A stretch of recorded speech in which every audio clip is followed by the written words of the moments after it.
Rebel star Prabhas అంటే బాలీవుడ్ హీరోలు నిర్మాతలు ఉలిక్కి పడుతున్నారు. తన రేంజ్ లో ఒక్క హిందీ సినిమా అయినా పాన్ ఇండియాని షేక్ చేయాలనేది వాళ్ల తీరని కోరిక.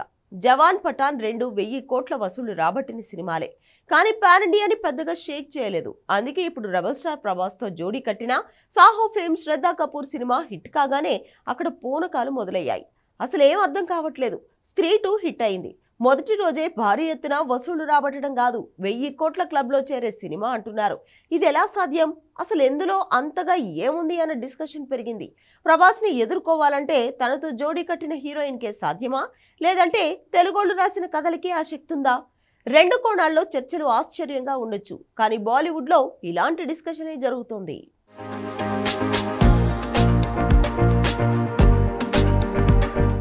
స్టార్ హీరోలు లేరు, పాన్ ఇండియా కంటెంట్ కాదు, కానీ కల్కిలానే ఈజీగా 1000 కోట్ల క్లబ్లో అడుగుపెట్టేలా ఉంది బాలీవుడ్ మూవీ స్త్రీ 2. దీనికి ముందుగా స్త్రీ సినిమా వచ్చింది, కనీసం 100 కోట్లు కూడా రాలేదు ఆ మూవీకి. కానీ దాని సీక్వెల్ ఫస్ట్ డేనే 62 కోట్లు కొల్లగొట్టింది, రెండో రోజు 61 కోట్లు. ఇది ఇలాగే సాగితే కల్కిలానే 10-15 రోజుల్లో 1000 కోట్లు పెద్ద మ్యాటర్ ఏం కాదు. విచిత్రం ఏంటంటే ఇక్కడ 2 తెలుగు కనెక్షన్స్ ఉన్నాయి. ఒకటి, ఇందులో దెయ్యంగా కనిపించిన హీరోయిన్ రెబల్ స్టార్ ప్రభాస్తో సాహో మూవీ చేసింది. ఆ హిట్ తర్వాత శ్రద్ధకి చెప్పుకోదగ్గ సినిమా ఏం రాలేదు, సింగిల్ హిట్ లేదు. మళ్ళీ ఇప్పుడే హిట్ పడింది. ఇక తెలుగులో స్త్రీ మూవీకి ఉన్న మరో కనెక్షన్ కథ. అవును, ఇది 80s తెలుగు రాష్ట్రాల్లో చాలా ఫేమస్ అయిన దెయ్యం కథ. అంటే ఎంతమందికి తెలుసు?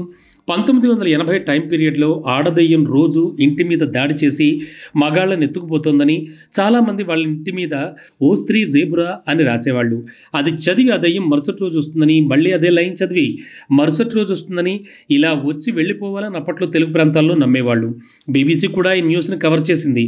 అదే కథని ది ఫ్యామిలీ మ్యాన్ ఫేమ్ అయిన రాజ్ అండ్ డీకే రాశారు. ఇప్పుడు స్త్రీ 2ని నిరేన్ భట్ మరింత గ్రాండియర్గా రాస్తే సినిమా లెవెలే మారిపోయింది. 2 రోజుల్లో 120 కోట్లు అంటే 10 రోజుల్లో ఈజీగా 1000 వాలాగా మారేలా ఉంది. విచిత్రం ఏంటంటే షారుఖ్ ఖాన్ జవాన్ ఓ సౌత్ ఇండియన్ తీస్తే 1000 కోట్లు వచ్చాయి.